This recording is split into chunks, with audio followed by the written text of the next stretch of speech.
शं वरुणः शन्नो भवत्वर्यमा शन्न इन्द्रो बृहस्पतिः शन्नो विष्णुरुक्रमः ॐ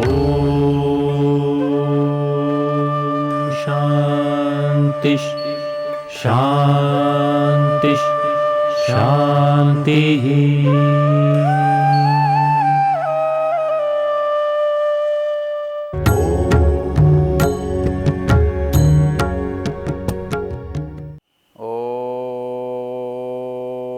उपत्वाग्ने दिवे दिवे दोषावस्तर्धिया वयं नमो भरन्तयेमसि। शांति शांति शांति। ये वेद ज्ञान की चर्चा जो हम कर रहे हैं, इस चर्चा में आज हमारा जो विषय है वो ऋग्वेद का पहले मंडल का पहला सूक्त है और उसका 7वां मंत्र, जिसका ऋषि मधुच्छंदा है और जिसका देवता अग्नि है, जिसका छंद गायत्री है, जिसमें उपासना कैसे की जानी चाहिए इसकी चर्चा की गई है, ये बतलाया गया है।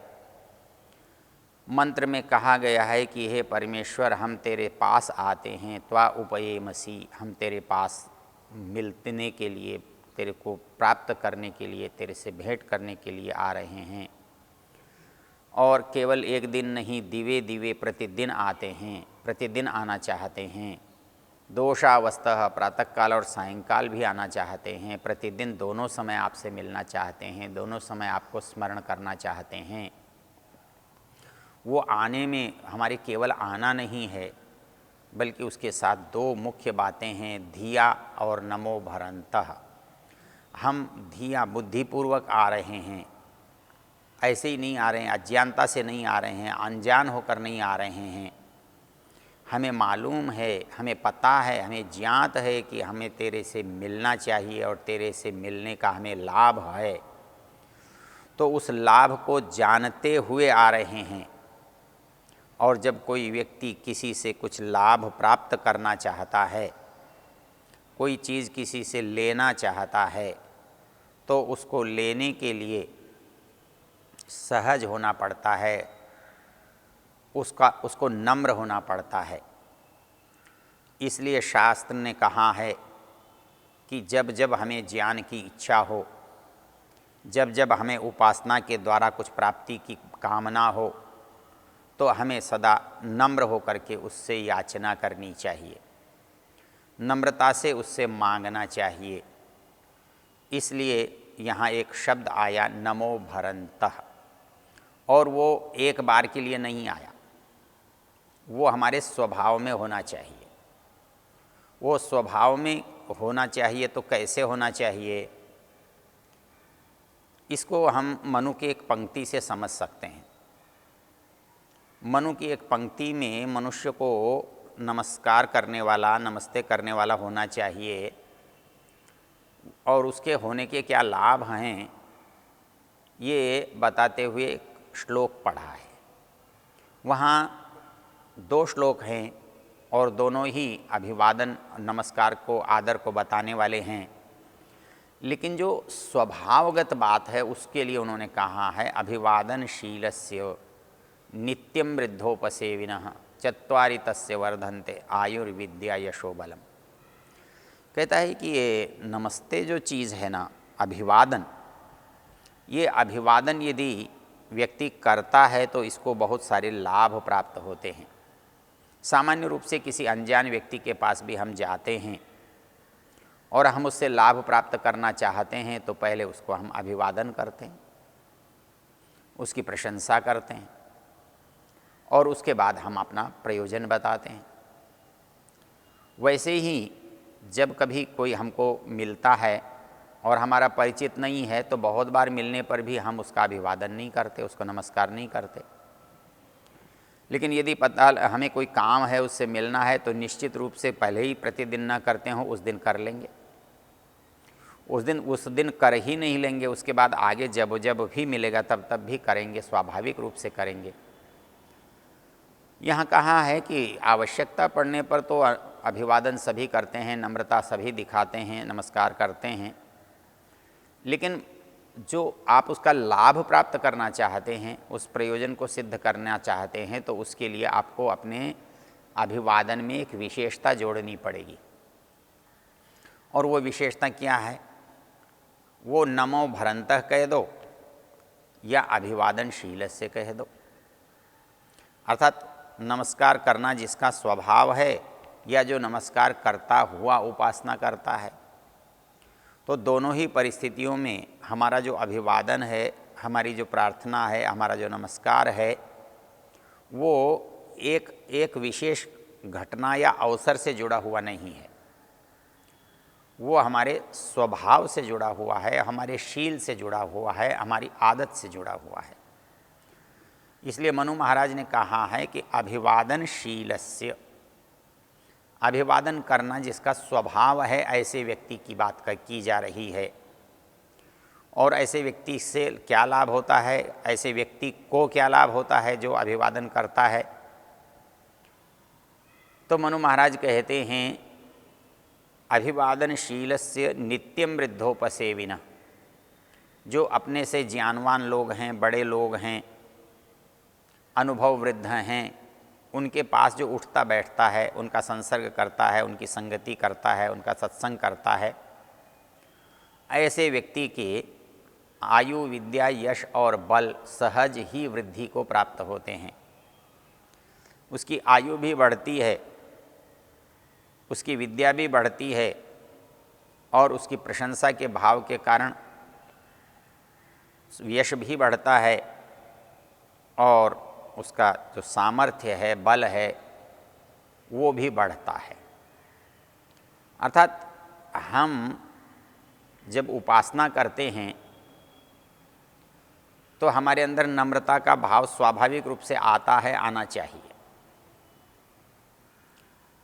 इसी प्रसंग में मनु ने एक बात और जगह लिखी, इसी से ठीक निकट में, इसके ऊपर के श्लोक में वो कहते हैं ऊर्ध्वम ही प्राणाह्युत्क्रामंती यूनस्थविर आयति प्रत्युत्थानाभिवादाभ्याम पुनस्तत् प्रतिपद्यते।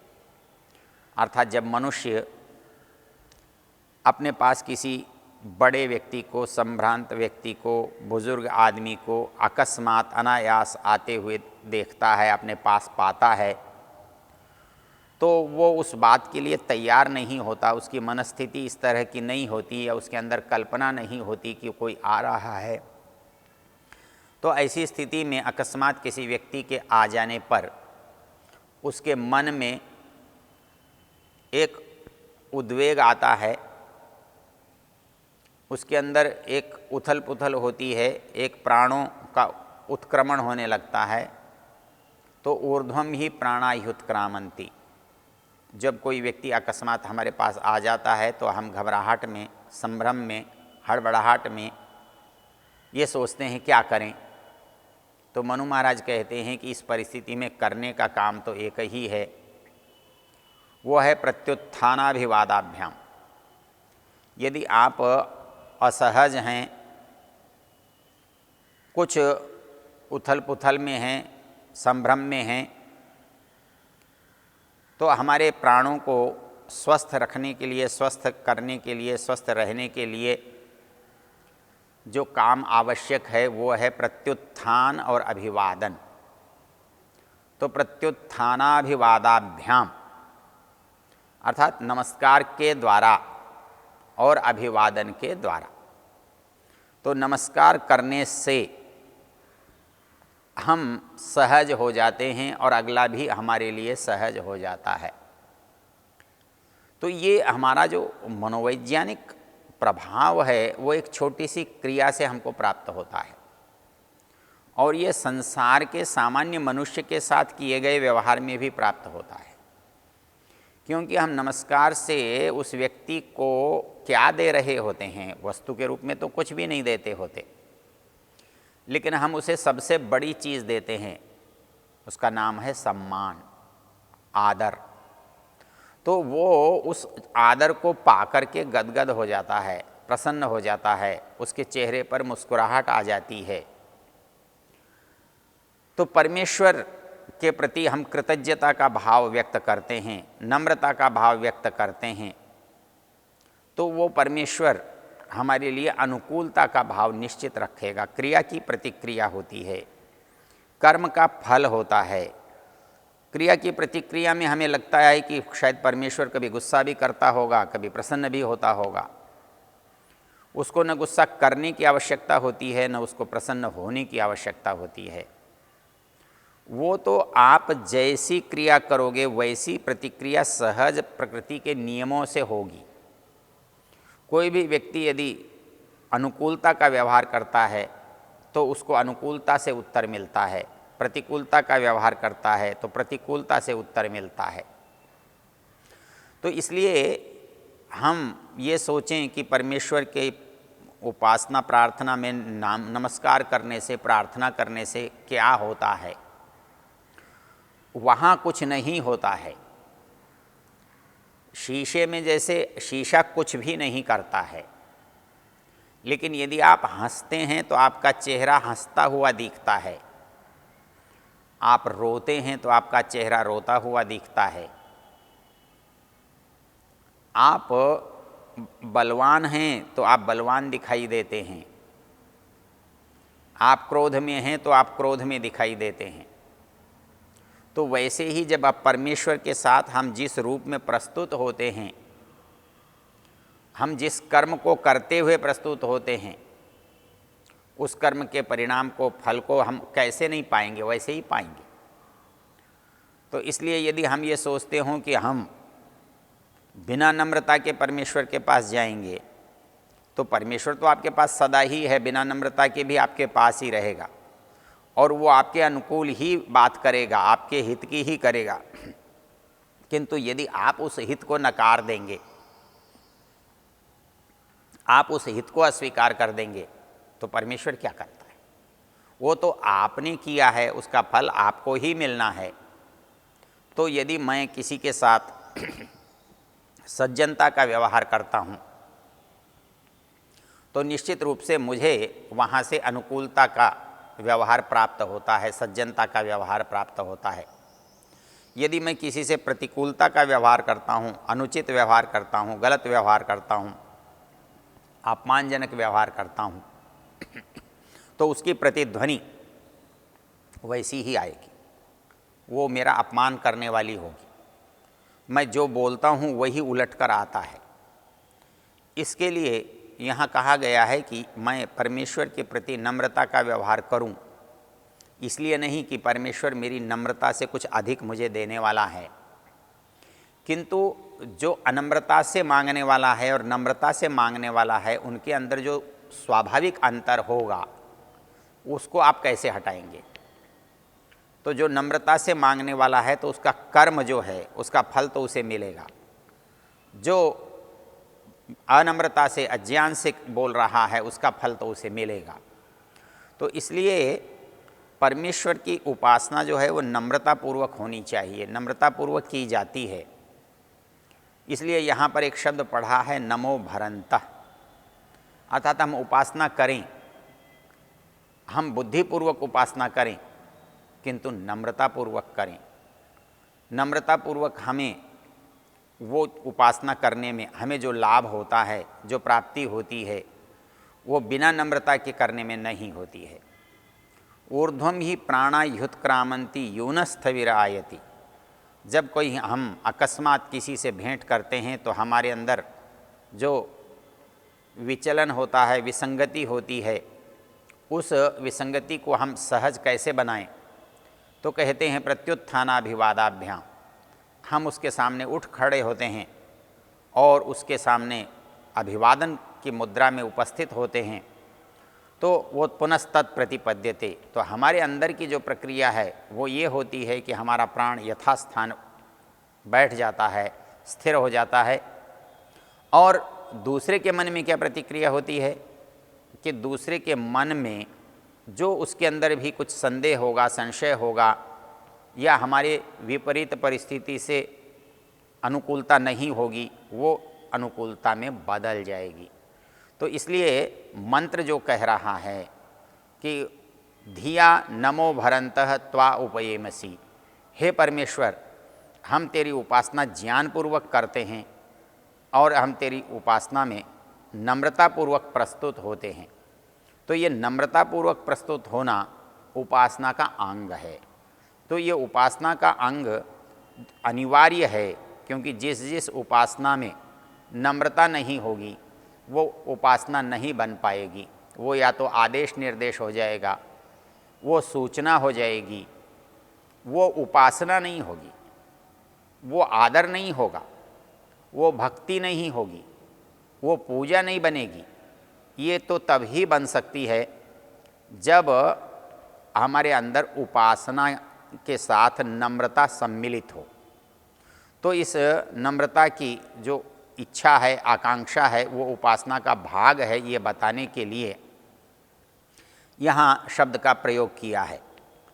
तो ये हम जब बाहरी पदार्थ, सांसारिक पदार्थ को हम नम्रता से प्राप्त कर सकते हैं, इसके लिए गीता ने एक बड़ी सुंदर पंक्ति लिखी है कि जो लोग ज्ञान प्राप्त करना चाहते हैं, किसी से कुछ और भी ऐश्वर्य है प्राप्त करना चाहते हैं, तो ऐसे व्यक्ति को क्या करना चाहिए। तो ज्ञान के प्राप्ति के उपाय के रूप में उन्होंने एक पंक्ति कही है, तद विद्धि प्रणिपातेन परिप्रश्नेन सेवया उपदेक्षन्ति ते ज्ञानम ज्ञानिनस तत्वदर्शिनः।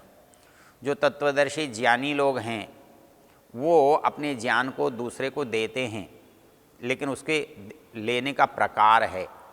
तद विद्धि प्रणिपातेन, जो व्यक्ति प्रणिपात करता है, नम्रता करता है, नमस्कार करता है, उसको ज्ञान की प्राप्ति होती है। अर्थात कोई भी व्यक्ति उसे लाभ देता है, उसे अपने पास हुई वस्तु देने में संकोच नहीं करता है।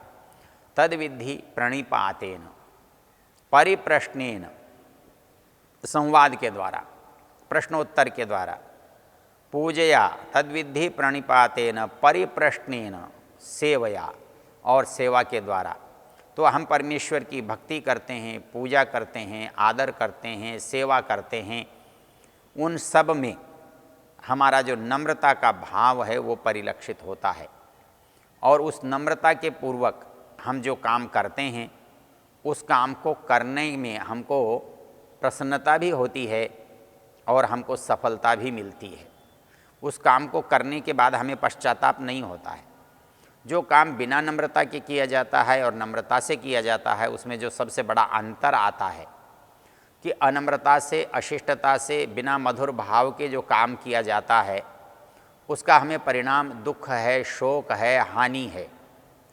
और इसके विपरीत यदि नम्रता से, सज्जनता से, उदारता से कोई काम किया जाता है तो उसका हमें लाभ अनुकूलता के रूप में, प्राप्ति के रूप में, सहृदयता के रूप में प्राप्त होता है। इसलिए यहाँ मुख्य शब्द पढ़ा है नमो भरंतः।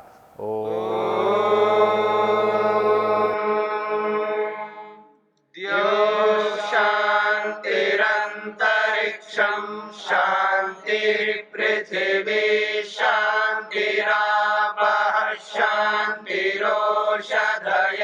शान्तिः वनस्पतयः शान्तिर्विश्वे देवाः शान्तिर्ब्रह्म शान्ति सर्वं शान्ति शान्तिरेव शान्ति क्षमा शान्तिरेधि।